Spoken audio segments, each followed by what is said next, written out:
Welcome to Conscious Dominance, a DSRX studio production with Eric and Andrew. In our weekly conversations, we explore how we approach our committed relationships as a powerful catalyst for mindful leadership and inner dominance. As men who intentionally lead our powerful feminine partners, we share insights for discovering how the craft of consciousness deepens our capacity to love, serve, and connect with our true selves. Andrew, it's good to see you. You too, my friend. It's good to be here. I, again, appreciate these conversations. To me, they are containers for exploring ideas and values and concepts that remind me of what I'm doing, who I am, how I can keep going and keep a space of consciousness and awareness and growth and accountability and all of that. And I think in the spirit of that, today's topic that I want to talk about is sacrifice. And I think it's a really interesting word because it brings up a lot. I think, first off, I just want to speak about how my relationship with the word and the concept really is rooted in religion. I grew up in Christianity and was very religious. And what's interesting is that I've grown older, I left it, and now I'm really coming back to appreciate a lot of my upbringing, and specifically my upbringing around having religion and having something to understand these stories, these Bible stories, and to understand and appreciate their meaning in the long term. And one of the repeated parts of Christianity is the Old Testament is filled with it, and then the entire story of Jesus really is the story of sacrifice. He sacrifices his life. But the beginning, the first ones, when you look up the word sacrifice, it's slaughter, it's surrendering. We're slaughtering, we're surrendering, and it's, to me, sacrifice. There is no growth without sacrifice, is my premise. And there is no growth without giving up, surrendering or slaughtering a previous version of ourselves, without surrendering or slaughtering a ego version of ourselves. This is my premise. This is what I see is what the Bible and what Christianity is speaking about, is really this notion that in order to receive God or receive the truth or receive some sort of wisdom, we have to be willing to let go of our version of the events, our way that we have been doing it. And that if we are to mature, maturity is in the process of understanding that there is another way of doing it. And so we must surrender or slaughter the version of ourselves that has created the mess that we're in. And so that's just my thesis right off the back. I'd love for you to tweak it, move from it, take it a left turn, respond to it, react to it, whatever you want to go with it. I really think it's interesting how maturity can bring a completely different context to these wisdom traditions that if we're raised in them, like Christianity. Dawn, my submissive wife, was raised in a very heavily indoctrinated evangelical religious culture. You were raised in a very indoctrinated religious culture, right? And so because we're learning those things, and I wasn't. I was raised in a Christmas and Easter Catholic family that sometimes tried to do a little bit more, but never really stuck to it. So I had a lot of exposure. I still had exposure to Christianity, but I didn't have the indoctrination that went with it. And whenever indoctrination was tried, it didn't really work on me. So my view of something like of Christianity as a way of understanding the world is nuanced because I dipped my toes in and out of it while I was also learning what it meant to be a person. For some people, they learned how to be a person in relation to that religion. And so then you develop this almost infantilized version of and childlike understanding of some of these stories, these metaphors, these things that have really deep, rich texture and nuance. And what I hear you really saying is a very deeply understanding of this concept of sacrifice, that you've gotten in touch with like the texture of what it means to you, which is very different than what most people think of when they think of sacrifice. Men in particular look at sacrifice like essentially slaughtering themselves for the good of others. Yeah. And because of the lack of the nuance of understanding of what that word can really mean, I generally say that we should not sacrifice ourselves as men. That sacrifice is not a virtue. Because if we sacrifice ourselves with that minimal understanding of the meaning of the word, then what is left of us? Are we just plow horses meant to be used up and thrown away and discarded? If we treat ourselves that way and we let other people treat us that way, what is there of me? If I'm a sacrificed being, if I've slaughtered myself for the sake of someone else, which is how most people understand sacrifice, there's nothing of me to give to them anymore. I'm dead. And I might not be dead physically, but I'm dead of aliveness. I'm dead from energy. I have nothing to me. So I look at sacrifice as not being a virtue.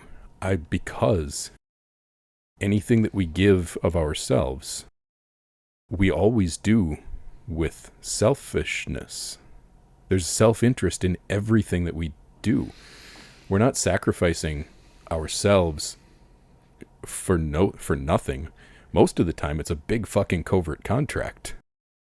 I'm going to give myself in this way, expecting some sort of love, affection, appreciation, gratitude, something in return, but I'm not going to speak up for my needs for it, and then just end up giving without receiving back.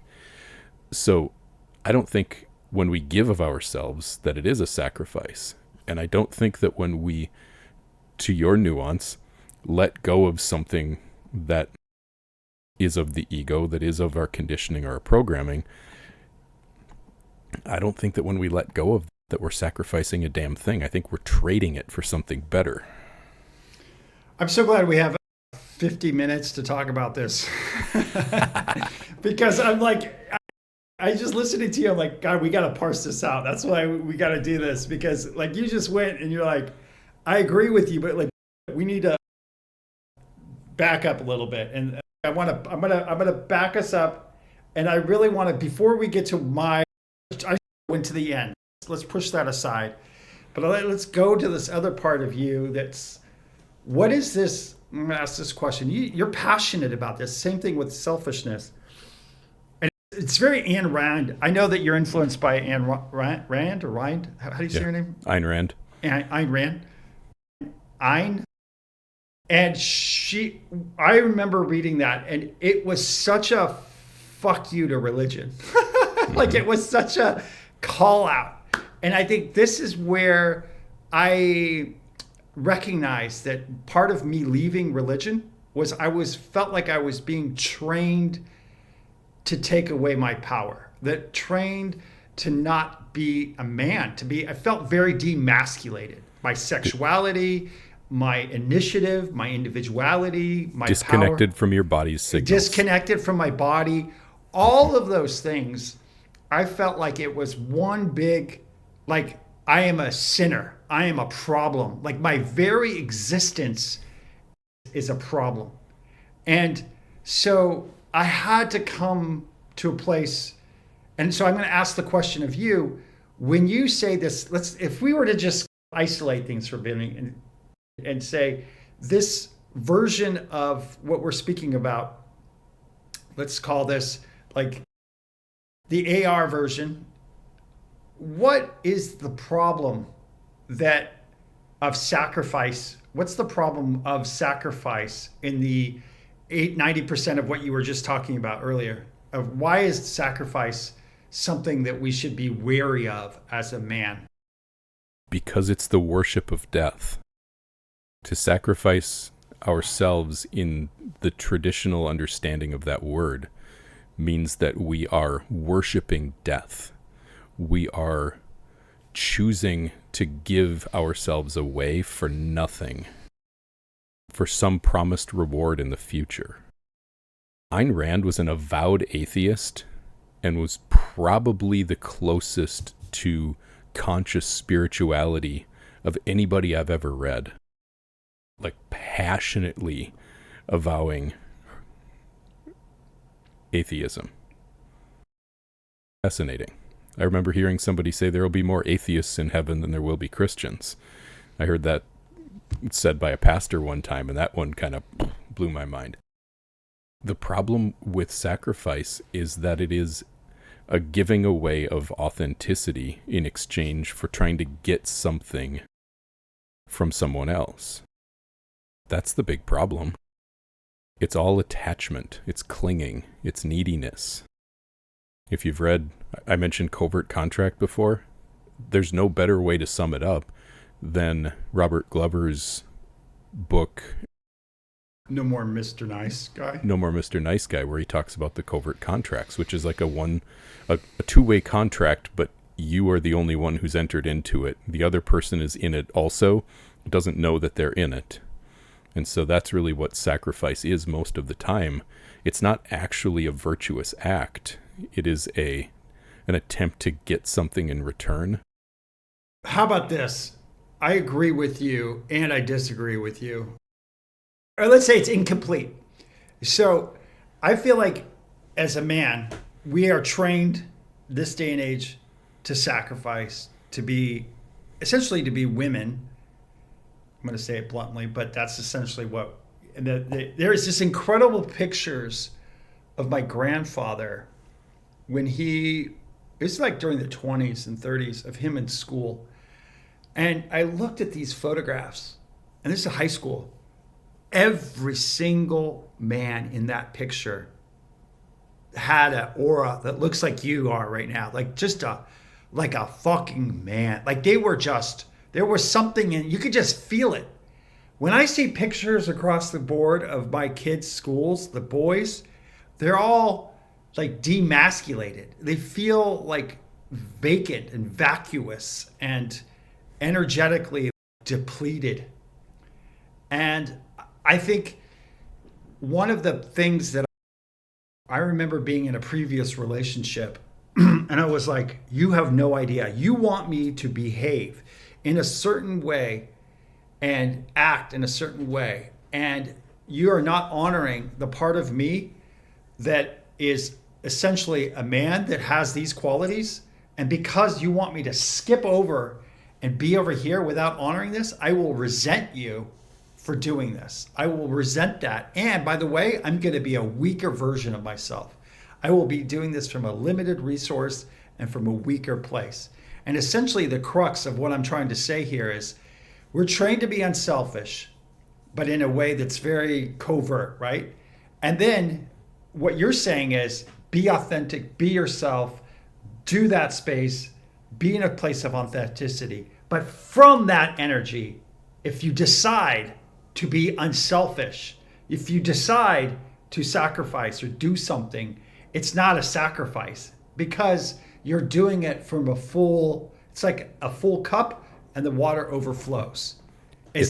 Because you're not essentially, I know you're extremely generous in your spirit, in your way, what you're doing for the world. You could just go make money. You're literally putting yourself out here to help people. You could make a lot more money doing something else. You're doing this because you care about others and you care about people. And so what I'm trying to say is your premise is on the other side of that. You don't want to be unselfish from a weak place. Everyone is selfish. That's really the crux of this, is that everyone is selfish.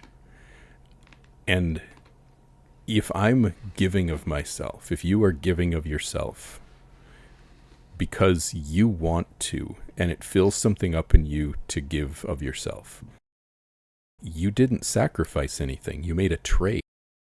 You made a deal. I give of myself because of what I get back for it. And I think the problem that people have with this concept is that the understanding of the word selfish that most people carry around with them every day is that selfishness means getting what you want at the expense of someone else. If you have that definition of selfishness in your body, if you're interacting with the world believing that in order for me to get what I want, I have to take it from someone else. It's a zero-sum way of looking at the world. And I don't think that's accurate. What I think is that, and experience bears this out, that if I can get what I need from someone who's also gaining from giving it to me. So it's a win where it's not zero sum. It's not 1 minus 1 equals 0. It's 1 plus 1 equals 2, where it's generative. It's where me getting my needs met, me getting what I want, and then giving something in exchange for it. Okay, now I'm giving of myself and receiving back what I need, what I want, what builds me up, what feels good. And when we can do this consciously and accept the fact that I can get what I want and also not have to take it from someone else, now we can start giving of ourselves in a way that builds everyone up. That's a win. That's a 1 plus 1. So what you're saying is if we don't interrogate, investigate, like we talked about before, make assumptions about the meanings of words, the meaning of this word, you're feeling like the default unconscious way that men are taught to be good or to be in this world is to sacrifice and be unselfish actually does more harm for them and is not actually serving them. Because you're thinking of the sacrifice on the minus side, right? There's something being taken from me. I'm giving away something and not getting anything back. Because, again, if you believe that getting something back is evil, wrong, bad, you're not worthy, if you're approaching life from a place of unworthiness, it's going to feel like anything you get you don't deserve and you're not worthy of. So this is one of the reasons why men give themselves away. The world hasn't demasculated or emasculated men. We've allowed it to happen. Wow. Nobody did this to men. Men have allowed it to happen. And the only way it changes, we don't change the world and say, oh, no, you have to start honoring men. You have to start valuing men. No, we have to start honoring and valuing ourselves. Standing up for ourselves. Saying, no, I'm not going to give of myself if I'm not receiving something equally valuable in return for what I give. And that's not being selfish in the way that you might define selfishness. And Wow. I'm not sacrificing in the way that you might define sacrifice. So what you're saying right there to me is a rebuke of Christianity. In many ways, what you're saying is counter to the way I was raised. It's counter to everything of what culture teaches men about how to be husbands, how to be men, how to be dominants, how to be lovers, how to be good. So you're essentially telling the service of being good, the service of being, how is this not counter? How is the relationship between me serving someone else? Why is that not a sacrifice? What are you getting back in exchange for serving? If you're serving a woman who's there for you and surrendering to you, you get that back. Yeah, you get her love back. You get her affection, appreciation, gratitude, sexual desire. Mm-hmm. It's a trade. Serve, give, love, throw all of yourself into life. But the thing is, are you emptying yourself out or are you filling yourself up? Mm-hmm. Are you making a trade or are you throwing darts at something hoping that somebody will throw like candy back your way? And what you're saying, you have to risk, the risk of it or the courages of it is you're going to upset people. You're going to disappoint people, especially if you've been nice or kind or whatever, sacrificed, and all of a sudden you decide, oh, I'm not going to do that anymore. There's going to be a split. I was raised in Minnesota, and there's a saying, anybody who might listen to this from Minnesota, that's called the Minnesota Nice. I know about that. People come to Minnesota and they're like, wow, everyone is really nice. And then after about 3 weeks, you realize, oh, that's not the good kind of nice. That's the passive aggressive, like in the South where the people say, oh, bless your heart, when really that bless your heart might mean a fuck you. It's all the tone of it. So being nice isn't being good. And sure, you're going to upset some people when you say, I'm not going to give of myself if I'm not receiving anything equal in return. Mm-hmm. Not even to family, not even to friends, not even for anyone, not even for my wife. I will not give something when I'm not receiving something equal in return. But what is equal doesn't have to mean same. Mm-hmm. I'm receiving back something that fills me up as much as what I'm giving out in energy.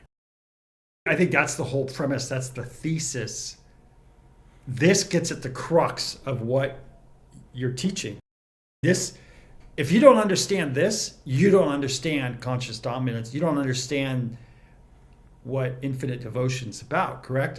Don't get me wrong, but that's, to me, underlying everything is this. And it's no more Mr. Nice Guy, essentially. It's Robert Glover, it's Ayn Rand. Like, it's these thoughts that, like, if we're approaching a relationship, you're calling out the unconscious part of us.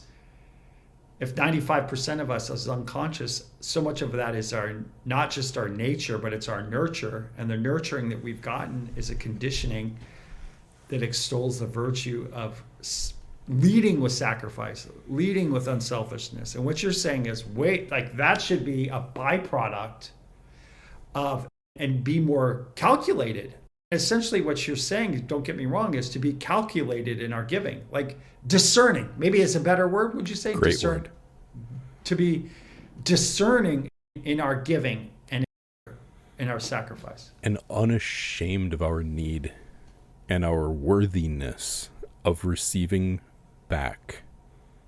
Oh my God, what you just said, speak more about that, because that really hits me. And I realize that's the crux of my whole journey, is that I feel shame that I deserve to receive anything, or that I'm worthy of receiving something myself. Yeah, this was one that I had, and in all transparency, still sometimes struggle with, is the worthiness of receiving.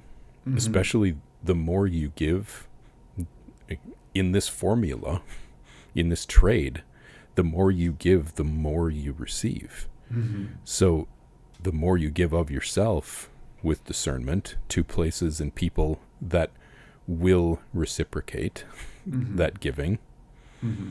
the more you're going to receive back. Mm-hmm. Gratitude, like admiration. Mm-hmm. It feels like worship sometimes. Mm-hmm. And that will challenge the parts of you. Like you talked about your son and your kids and school pictures and like the kind of deadness behind the eyes of boys. Go to the grocery store and look at any average 60-year-old man. Mm-hmm.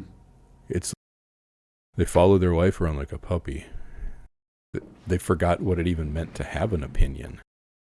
What's fucking sexy about that?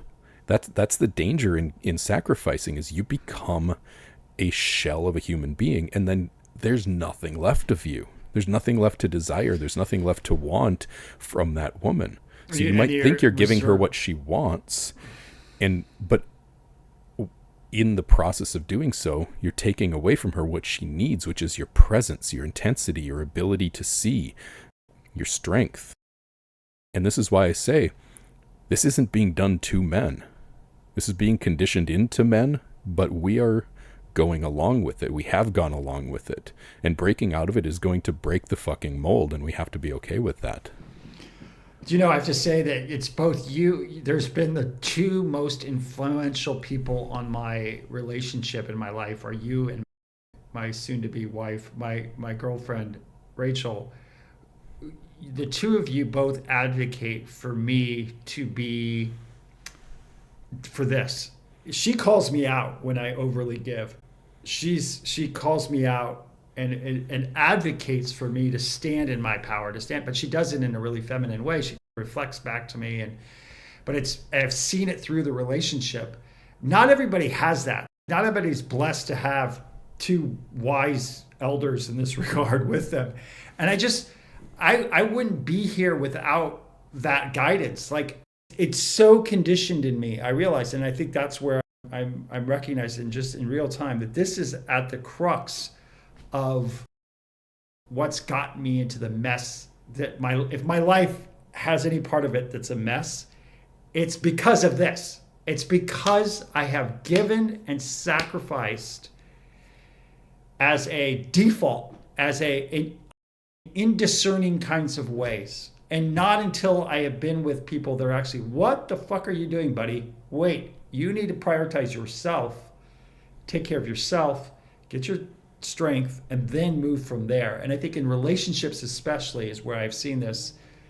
And I've seen it in other parts financially and other ways too, where I lead with giving, or I lead with, and I think it's a religious upbringing combined with a big heart, combined with being around someone who does love the feminine and can inhabit those, but from a messy, sloppy, kind of inverted kind of way that's unconscious. And I think my journey is actually representative of so many men now that have inadvertently sacrificed. As we sacrifice for others, we are sacrificing ourselves in a way that's sacrificing our power, sacrificing our strength, sacrificing our virility. I'm finding in the last 6 months, I have never felt more virile, like vitality sexually. My capacity to have and maintain and hold an erection has never been better in my entire life. And it's completely correlated to prioritizing myself, taking care, putting myself first, seeing myself in a completely different way. And it's really a direct result of her. You mean you don't have to shovel in mouthfuls of Viagra to do that? No, zero. I have zero. I take zero right now. Nothing. Anything. It's this. It's what we're talking about. It's me committing to living what we're talking about. It's me saying, I am going to do what I say what I do. And the process of it and doing my best. And then having a partner that gets it and is supportive of it and is constantly leaning into her own feminine space and dying to herself. And I think both of us are really an interesting example, because she's such a powerhouse and has been very much in her masculine and her strength her whole life. And then me coming in and the switch, or the writing of it, what we call the DSRX, because the switching of this has really been this journey that I've been in. And what we're talking about here with sacrifice is like the main event, like the thing. If you don't understand what you're talking about, you can't proceed. It's almost like this topic was missed. And if you want to get men, destroy a society, do what we're doing to our society, because it's literally taking away all of the power, and we're handing away our power. And then it's doubly destructive when you have a woman who is trying to sacrifice herself and people please, and then a guy who's trying to give himself away to her. And this is the way so many relationships operate. And unfortunately, saying this, every time I say this, I get one or several direct messages from people that this just broke their heart. And so if that's you that's about to have that experience, I'm sorry. But the truth still is what it is. And that is this. If two people approach a relationship thinking, I'm going to sacrifice myself for you, and I want you to sacrifice yourself for me, the only thing that can ever happen in that is that you have two people who are living empty and constantly needy for love that they don't feel like they're getting. That is a relationship that will end and in death, maybe not physically, but emotionally, spiritually, every single time. And this is friendships where people are like, I want you to feel bad for me, I'll feel bad for you, and then now we both feel commiserate with each other and bond over our commiseration. It's death. It's emotional, physical, spiritual. Like, it is a worship of death. That's why sacrifice is the worship of death. It's the worshiping of everything that's wrong with you. It's wanting to be loved for what is bad about yourself, and then loving other people for what is bad in them. And now you just have validated your own self-abandonment and your own self-destruction. And so you do this inside of a romantic relationship. Like, it's never going to become anything that is expansive and abundant and free. Yes. But what you're asking people to do, or what the premise of this is, there is a period that feels and is a very tumultuous period to step into this. And you have to prepare people for that. There is no way to smoothly go. If you're like this far the wrong direction, you have to come back here to even get to the normal beginning and then go that far that way. That traveling of that sort of distance is essentially like energetic moving. It's like a death, and it's that real, it's that big. You're dying to the way that you used to be, and you're having to reborn, and it's physically, emotionally, psychically a death and rebirth process that we're going to talk about. You're going to be ungraceful with it. You're going to, like, you're going to make mistakes. It's going to be clunky. You're relearning how to walk. Or the way that the late Trevor Moawad said this, if you've been going in reverse for a long time, you have to come to stop before you can start going forward. Like, you can't just be going 100 miles an hour that way and immediately go this way. Like, you've got to slow. You have to see why you're going in the direction you are. You have to start slowing those patterns down, bring yourself back to zero, and then start moving in the other direction. The ways that can show up for men, especially, is we're looking to stop martyring ourselves, because that's really what most people's view of sacrifice is. We're martyring ourselves. We are destroying ourselves, trying to gain something out of self-destruction. So if we start trying to shift out of that and start trying to find some worthiness and some value and recognize that we deserve to receive, sometimes that can feel like it has to be a one-for-one. If I'm in, it's a trade. Andrew said it's a trade. So now, like, I have to look for what I'm getting before I give, or I need to make sure that I pre-negotiate an equal trade here. If I'm going to go down on you, you need to go down on me. Like that kind of tit for tat, one for one, eye for an eye, tooth for a tooth. And that's not necessarily it. I give this example because with Dawn and I, what I give to her is structure, it's containment, it is the safety of an eternal, unending, unbreakable love, commitment, and devotion to this relationship, that I will be here for her for the rest of her life. And I go so far as to tell her, I will be here for you, even if for some reason you decide that you want to move on from me.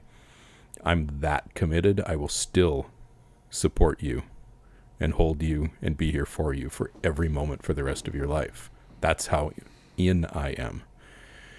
And that is not a sacrifice, because what I receive back from her, I'll do the same thing for you. That's just depolarized. If we're just trying to be the same and do the same thing. No, what I receive back from her is I get to experience. Have you ever, I know you have, but for the guys that are listening to this, have you ever been around a woman who's really alive?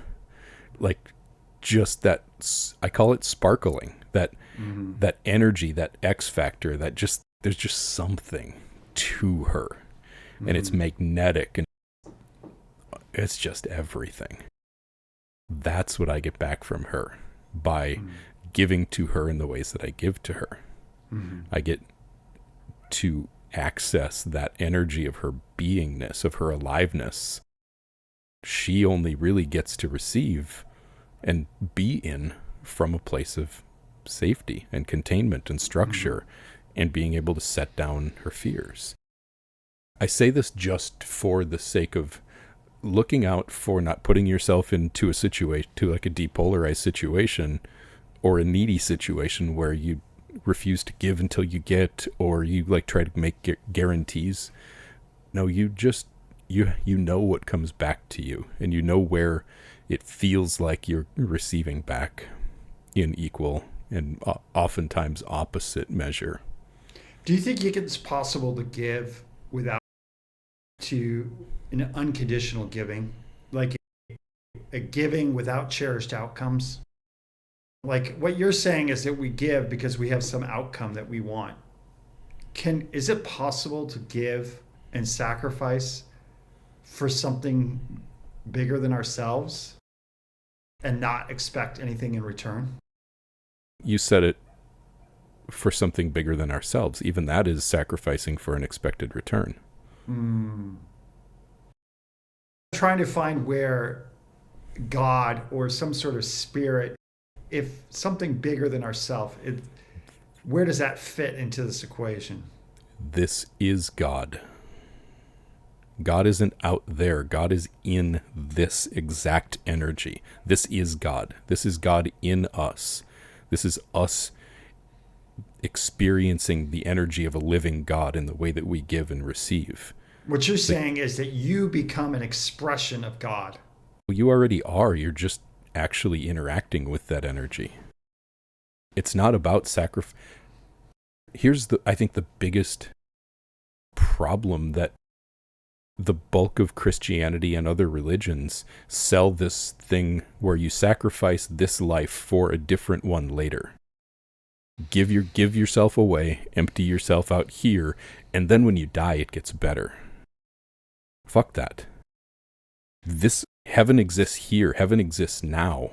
And we can choose to live in it by becoming the energy and aligning ourselves with the energy of God within us, which we find by connecting to our soul, to the person that we were born to be. And we give from that place and we receive in that place. And God isn't something out there. It's right in the way that that we interact with each other, that we love each other, that we care for each other. It's not when you die, it's now. You know, going back to the cock, I love that transition. Speaking of God, going back to the cock. I'm directly going there because this is what was one of the biggest revelations when I first started doing some work on myself and reading about David Data's book. And I think he was the first one that introduced me to this concept that men, their energy is in their cock. It's literally physically in that field. And I have found that when I am speaking of the way that you're speaking, my cock just radiates like it's literally a fucking alive. And it just is firm and bigger and more alive and vital. And you saying you have a boner right now? Yeah, there you go. No, but you become a cock. Like your whole body feels like it's just fucking erect. And it's even the term erection, like he's erect in his energy. He's in this field. It's literally of that. It's like cock energy. And that's what freaks women out. That's what freaks the world out. But that's also what women love, who are in their feminine energy, what they're dying for, what they're craving for. And to me, the relationship between the two is what you were just speaking about, how it's in us and we are expressing this. And I'm like, how do you know when you're doing it? You can feel it in your cock. Like you literally feel it down in your core. You feel it in your being. You feel it in this space, this energy and this erection, this erect energy that is this vital life. It's passion. It's passion.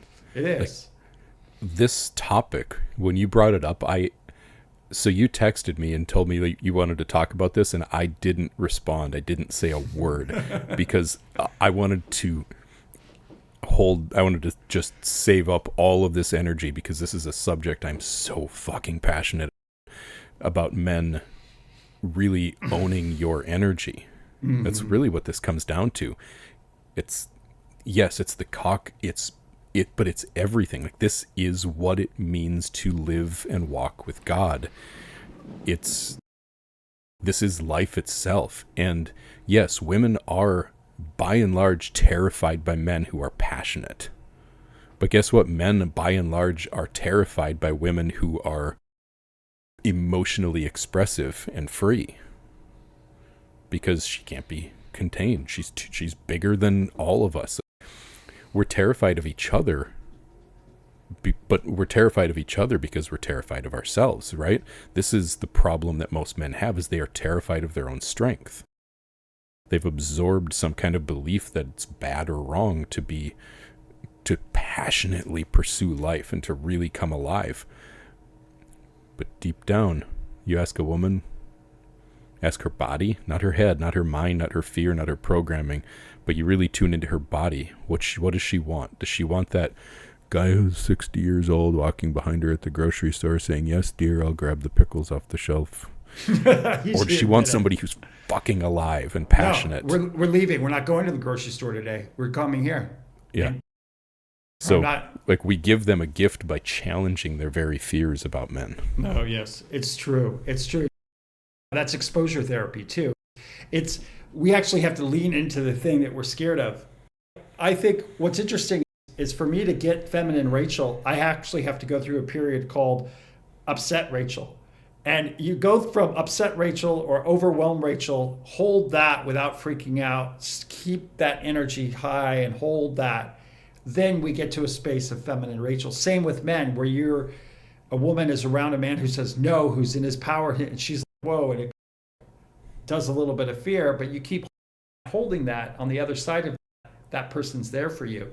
And you have to be okay with them doing it wrong. Like, it's like you said, it's a little awkward and messy, and maybe my selfish stage or my no stage is going to upset you, or maybe it's too much, or it's upsetting, or it's too vital, it's misplaced, or it really is disruptive and it really does hurt people.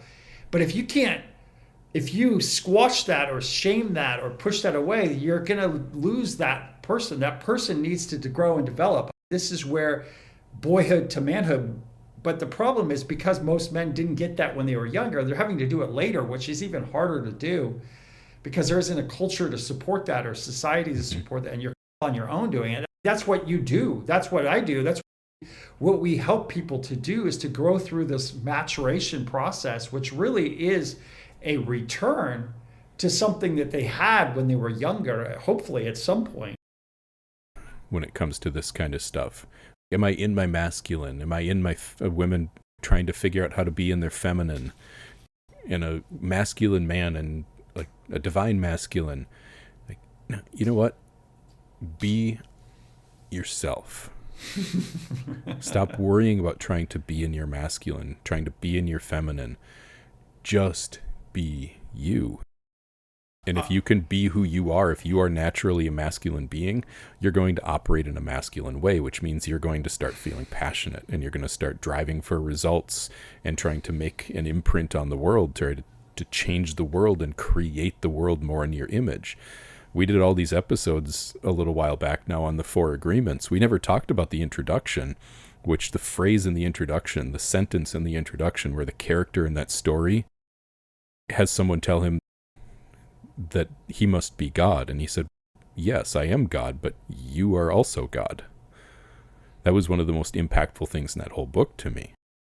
If you really do authenticity work and you stop trying to do masculine work and try to figure out how to be a masculine man or an alpha man or a sigma man or a whatever man, and you start trying to be yourself, all that other shit is going to take care of itself. And you'll stop trying to perform to some external standard and only try to perform to your internal standard of your values. This is why I teach men, you've got to know your values. You have to know what you stand for.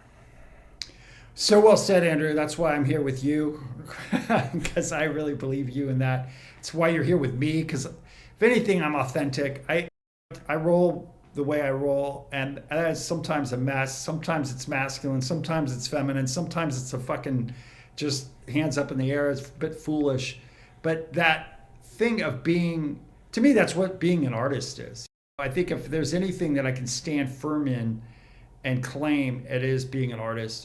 It's what I've trained to be. It's where I felt home. It's my comfort place. And it's having and seeing these energies like we see paints or paintbrush.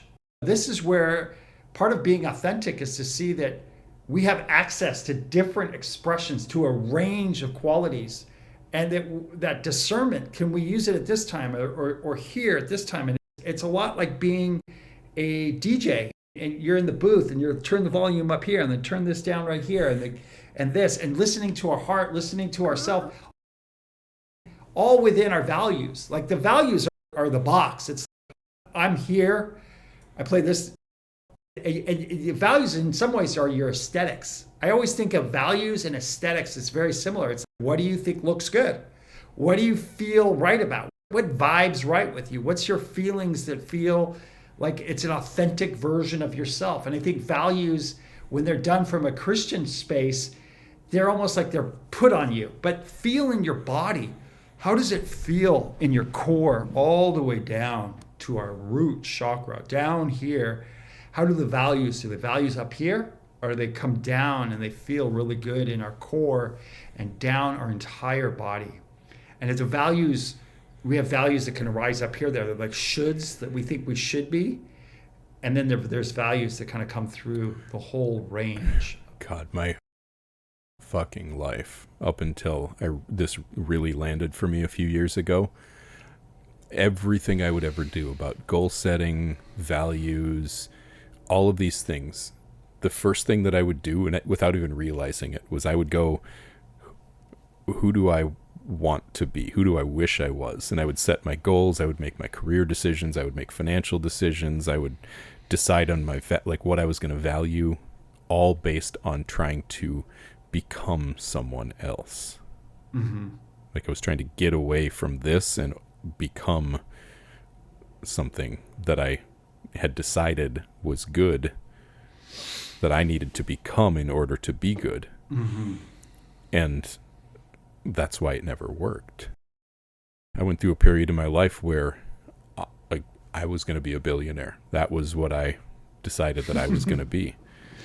And boy, that just never really took off for me. That pursuit of $1,000 million never really took off for me. And why not? Because I wasn't honoring who I was. I was trying to be who I thought I needed to be in order to be accepted and acceptable. Mm-hmm. So I wasn't listening to myself and my own signals and my own desires and what really made me passionate. That's so true. And I think this is where I'm going to go back to art, why I love having been trained in art and learning art, because I was trained to like and dislike things. Because essentially you go through art and there isn't some metric that's external to you to say that's good or that's bad. We've destroyed that. That's essentially why it's people's critique of the art world is anything goes. The great thing about that is anything goes and it's up to you.